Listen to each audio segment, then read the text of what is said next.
యాత్ర చేసిన మూర్తులు ఏవైతే ఉన్నాయో వాటినన్నింటినీ కూడా ఏ గద్దె మీద ఉంచారో ఆ గద్దె మీదే పక్కనే ఈ కొత్తగా తయారు చేసిన మూర్తులను పెడతారు. పెట్టి నలుగురు వాళ్ళకి తప్ప ఆ రహస్యం ఏమిటన్నది ఎవ్వరికీ తెలియదు. పూరి క్షేత్రం అంతటా కూడా విద్యుత్ సరఫరా ఆపేస్తారు, దేవాలయంలో ఆపేస్తారు, నిర్మానుష్యం అంతరాలయంలో మనిషి లేకుండా చూస్తారు. వీళ్ళకి కూడా కళ్ళకి 7 పొరల గంతలు కడతారు. పట్టుబట్ట కట్టేసి చేతులకి బట్ట కట్టేస్తారు. కట్టేసి ఆ కటిక చీకట్లో కళ్ళకి గంతలు కట్టుకొని చేతులకి అటువంటి బట్ట కట్టుకొని వాళ్ళు లోపలికి ఎడతారు.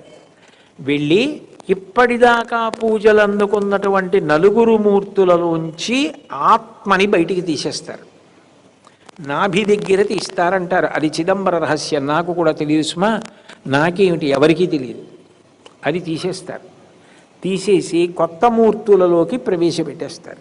అది ఏమిటి, ఎలా ఉంటుంది, దాన్ని ఎలా ముట్టుకుంటారు, ఎలా తీస్తారు, ఎవ్వరికీ తెలియదు. అది చూసిన వాళ్ళు కూడా లేరు. ఎందుకంటే తీసేవాళ్ళు కూడా కళ్ళ గంతలతో ఉంటారు, వాళ్ళు కూడా గంతలు తీయరు, కళ్ళ గంతలతోటే తీస్తారు.